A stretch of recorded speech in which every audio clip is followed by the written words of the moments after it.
Carpe diem, my name is Ultranatic, and yes, the fan in the background is going, please let me have this, it's like 190 degrees outside. We got it? Good. This is Total Drama Reviews! This is where I, as a lover of animation and reality shows, look over the show that combine them together the best.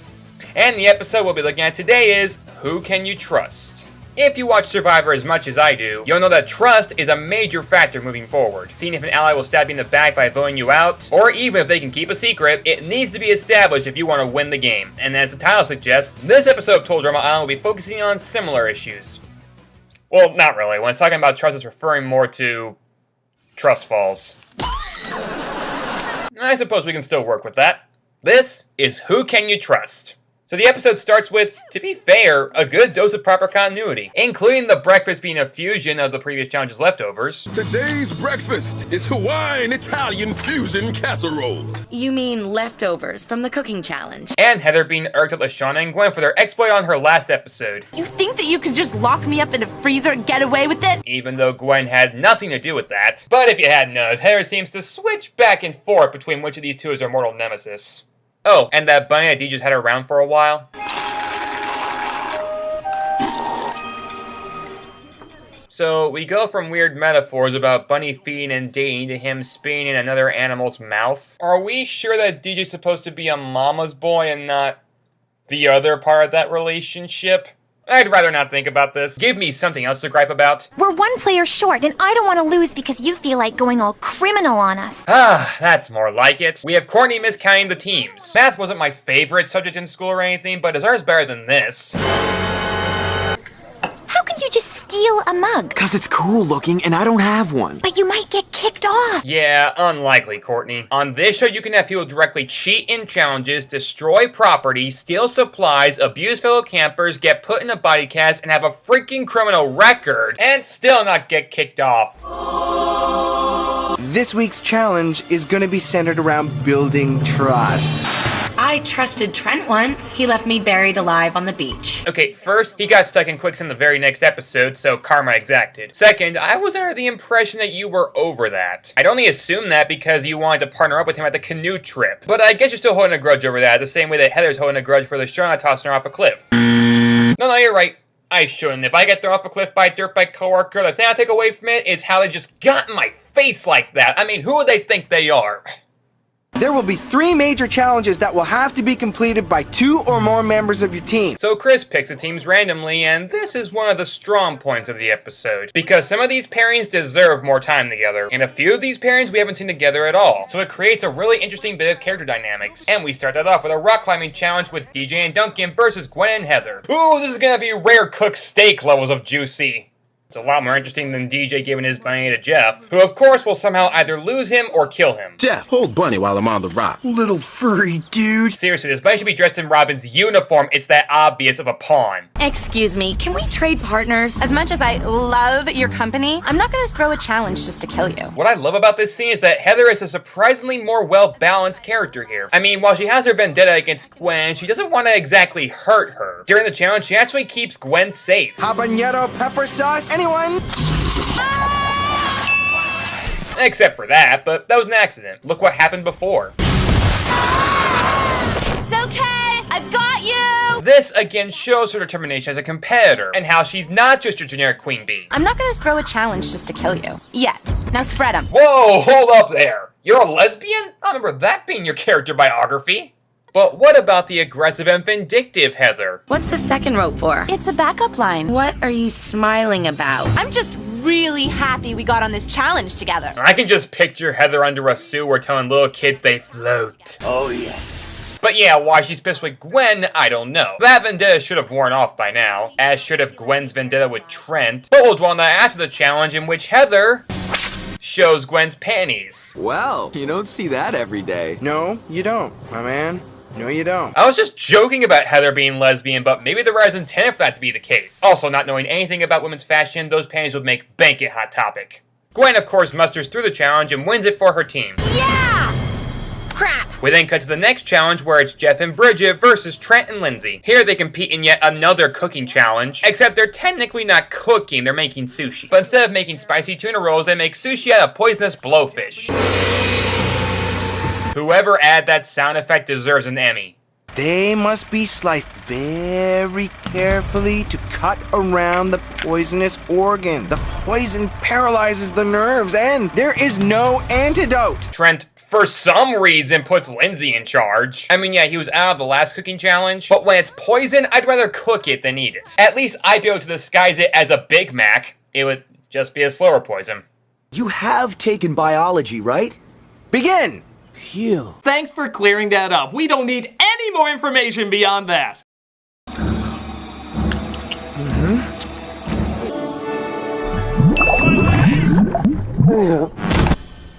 I thought you said you passed biology. I said I took biology. Don't you just love semantics? So I guess that means that Trent dies. I mean, Chris did say. The poison paralyzes the nerves, and there is no antidote. So logically, he'll cause the show a lawsuit since he's just been killed. Or he lives by the end, should the no antidote statement have an asterisk by it. Anyway, Jeff allows DJ's buddy to meet a predictably short end, even though his challenge is over, so you could have just given him back. We could have avoided all this trouble.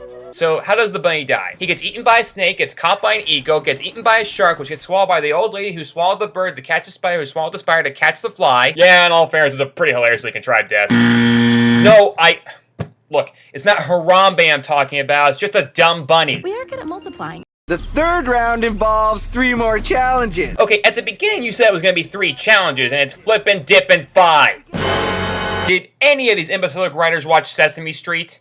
That being said, the next 3 challenges all have a theme in common. One person from each pairing will be blindfolded, starting with Owen and Lashana against Courtney and Sadie in a William Tell-esque challenge. You'll be knocking arrows off your partner's head with crab apples. Wasn't it the other way around? Courtney, do you want an arrow in the head? This is technically the safer option. Technically. Ah, nuts! Thank you, Chris. We didn't see where DJ just got hit. Anyways, Lashana wins it for her team, while Sadie continuously hits Courtney with apples. Oopsie, you're going down. Did you get that, audience? Okay. And now, the blind trapeze. The trapeze has been set up over this pond, which is full of jellyfish. You two will stand blindfolded on the platform until your partners tell you when to jump. Well, considering what happened to Trent in the last challenge, I'm sure Heather is smart enough to not have Lindsay be on the trapeze. Okay, Gophers, your turn.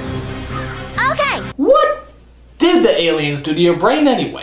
Yeah, Heather puts trust in the girl who helped her get locked in the fridge in the previous episode. I love Heather, but I only call her smart in comparison to the other campers. So yo, where's Bunny at? He's not with us anymore. Sorry, dude. Bunny!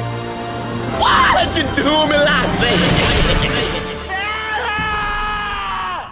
Well, after that minor distraction, the challenge commences. Jump now! Yeah, take notes, Jeff. Harold, a guy who makes Sheldon Cooper look like Bruno Mars, is better at keeping other people's precious things safe than you. Plus, the thing Harold is keeping safe is your love interest, even though you made him eat his own underwear in the last episode. Gross! You owe Harold an apology at minimum. But whatever, Lindsay predictably lets Heather down, which leads to this funny confessional by Gwen. Sometimes the universe just gives you a freebie. But miraculously, Heather is still alive after hitting electrified water. I'm betting Cody is watching this back annoyed as ever, and she goes to the medical tent where Trent is still recovering. Wait a minute, what did Chris say after the paintball challenge? Our medical tent's really only equipped for 1 at a time, and Cody's pretty messed up. Of course. I've heard this really good show called Cyber Chase has a great theme song. What's Duncan doing with a rabbit? Duncan being nice to animals? Do these writers forget the deer nugget he gave in the first episode? This is like the Wicked Witch helping out this girl. And now, the final leg, the blind toboggan race. Gwen and Lashana, Jeff and DJ. But as we established, DJ's trust with Jeff has been fractured, which apparently drives him to suicide? No, I don't think suicide's funny. I'm not Logan Paul. Oh, I'm not making that joke. They are. DJ, we really need you to steer, dude. Buddy would want you to live. Oh, come on! It's a fucking rabbit! Yeah, apparently losing his pet was so traumatic that he's now ready for the end. Look, suicide is a very sensitive issue and I have strong opinions about it and how it should be treated. But I'm not sure that a cartoon where the characters are maimed more often than a Mortal Kombat opponent is the right place to address the issue. Especially with the casualty counter at what again? I hope I've made my point. Hey DJ, look who I found! Buddy! Yep, Duncan found a new bunny for DJ. You came back! Aight, let's do this! So apparently DJ's trust in Jeff and will to live have miraculously returned. Buddy! You came back! Aight, let's do this! Remember that virus in The Happening which changes people's brain functions to cause them to want to kill themselves? From this episode, I'm a little concerned that DJ's brain might have been affected similarly, though God knows I hope not.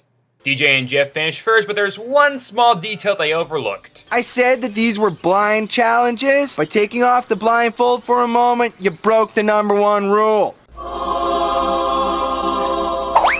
You can't make up your mind, can you? Okay, thank you Total Drama Island for following your own rules for once. But good God, you've been going back and forth throughout the whole season. Follow the rules, don't follow the rules. I've heard more consistency out of Gollum. Master's my friend. You don't have any friends. But at least Duncan made Courtney happy. You're actually nice. Don't tell anybody, okay? I don't want them to think I'm soft or anything. Your secret's safe with me. Ta! Even Duncan doesn't buy that. And that night at the campfire ceremony, it comes down to Harold and Sadie for God knows what reason. Guys, Jeff and DJ cost you the win. Hello? Harold. That's fine with me, you marshmallow-eating freaks! But yeah, remember that little comment that Courtney made about Sadie going down? When I say someone's going down, they go down. Weirdly enough, though, she had a vendetta against the Siren Squeak toys in the Sucky Outdoors and ensured one of them went home there too. Thanks to you, we just lost the challenge! So hold on, when Courtney has a vendetta against somebody, they immediately go home, but when Heather has a vendetta against somebody, she keeps them around. That makes sense to me. Who cares? Sadie goes home, and guess who she meets at the dock?